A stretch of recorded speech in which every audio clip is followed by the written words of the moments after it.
ಕಾರವಾರದ ಜಿಲ್ಲಾ ಪತ್ರಿಕಾ ಭವನದಲ್ಲಿ ಮಾಧ್ಯಮದವರಿಗಾಗಿ ಆರೋಗ್ಯ ಮತ್ತು ಕುಟುಂಬ ಕಲ್ಯಾಣ ಇಲಾಖೆಯಿಂದ ಮಾಧ್ಯಮ ಕಾರ್ಯಾಗಾರ ನಡೆಯಿತು. ವಿವಿಧ ವೈದ್ಯಾಧಿಕಾರಿಗಳು ರೋಗಗಳ ಲಕ್ಷಣ, ತಡೆಗಟ್ಟುವಿಕೆ, ಮುಂಜಾಗ್ರತೆ ಇತ್ಯಾದಿ ವಿಷಯಗಳ ಬಗ್ಗೆ ಮಾಹಿತಿ ನೀಡಿದರು. ಕಾರ್ಯಾಗಾರಕ್ಕೆ ಜಿಲ್ಲಾ ಆರೋಗ್ಯಾಧಿಕಾರಿ ಡಾಕ್ಟರ್ ನೀರಜ್ ಬಿವಿ, ಪತ್ರಿಕಾ ಭವನ ನಿರ್ವಹಣಾ ಮಂಡಳಿಯ ಅಧ್ಯಕ್ಷ ಟಿಬಿ ಹರಿಕಾಂತ ಗಿಡಕ್ಕೆ ನೀರೆರೆಯುವ ಮೂಲಕ ಚಾಲನೆ ನೀಡಿದರು. ಬಳಿಕ ಮಾತನಾಡಿದ ಡಾಕ್ಟರ್ ಶಂಕರ್ ರಾವ್, ಕುಷ್ಠರೋಗದ ಲಕ್ಷಣ, ಚಿಕಿತ್ಸೆ, ಕಣ್ಣಿನ ಸಮಸ್ಯೆಗಳು, ಕಣ್ಣಿನ ಆರೋಗ್ಯ ಕಾಪಾಡಿಕೊಳ್ಳುವುದು, ಇಲಾಖೆಯಿಂದ ಇರುವ ಸೌಲಭ್ಯ ಇತ್ಯಾದಿ ವಿಷಯಗಳ ಬಗ್ಗೆ ಮಾತನಾಡಿದರು. Doctor captain Ramesh Rao, malaria, dengue, chikungunya, doctor Archana Nayak, ಇಲಿಜ್ವರ, ಕಾಲರಾ, H1N1 ಒಳಗೊಂಡು ವಿವಿಧ ರೋಗಗಳು ಬರಲು ಕಾರಣ, ನಿಯಂತ್ರಣ, ಚಿಕಿತ್ಸೆ ಬಗ್ಗೆ ತಿಳಿಸಿದರು. ನಾವು ಎರಡು ತರದ ವರ್ಗೀಕರಣ ಮಾಡ್ತೀವಿ. ಟ್ರೀಟ್ಮೆಂಟ್ ಸಲುವಾಗಿ, ಚಿಕಿತ್ಸೆಯ ಸಲುವಾಗಿ ಕುಷ್ಠರೋಗ ಬೆಸಿಲೇರಿ ಅಂತ ಮತ್ತು ಮಲ್ಟಿ ಬೆಸಿಲೇರಿ. ಪಾಸಿ ಬೆಸಿಲೇರಿ ಅಂತ ಹೇಳಿದ್ರೆ ಈ ಸ್ಪರ್ಶ ಜ್ಞಾನವಿಲ್ಲದ ಮಚ್ಚೆಗಳ ಸಂಖ್ಯೆ ಮತ್ತು ನರಗಳ ಇನ್ವಾಲ್ವ್ಮೆಂಟ್ ಮೇಲೆ ನಾವು ಅದನ್ನು ವರ್ಗೀಕರಣ ಮಾಡ್ತೇವೆ.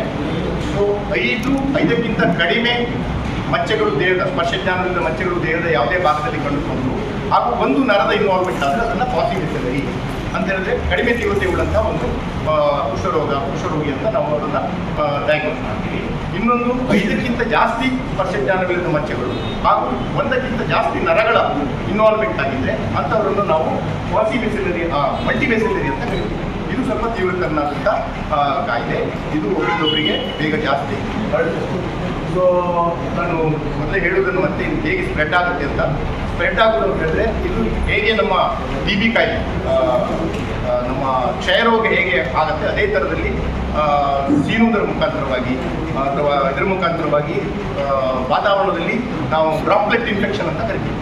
ಸೊ ಆ ರೋಗಾಣುಗಳು ವಾತಾವರಣದಲ್ಲಿ ಸೇರಿಕೊಳ್ತೇವೆ. ಅದನ್ನು ಆರೋಗ್ಯವಂತ ಮನುಷ್ಯ ಇನ್ನೇನು ಮಾಡುವುದರಿಂದ ಅವನ ದೇಹವನ್ನು ಪ್ರವೇಶಿಸಿ ಚರ್ಮ ಮತ್ತು ನರಗಳಲ್ಲಿ ಅದೇ ರೀತಿ ತಾಯಿಮಾನ ಬಂದಾಗ 2022-23ರಲ್ಲಿ 58 ತೆರಿಗೆಗಳಿಗೆ ನಾವು 1000 ಕೊಟ್ಟಾಗ 57.06 ಈಗ 47.87 ಆಗಿದೆ. ಇದು ಒಂದು ದಿನ 2 ದಿನ ಆಗಿರುವಂಥದ್ದು ಬದಲಾವಣೆ. ಇದು 2016 ಬಂದಾಗಿದ್ದಂತೆ ನಿರಂತರವಾಗಿ ಆರೋಗ್ಯ ಇಲಾಖೆಯಲ್ಲಿ ಸುಧಾರಣೆಗಳು ಆಗ್ತಾನೆ ಬರ್ತಾ ಇದೆ.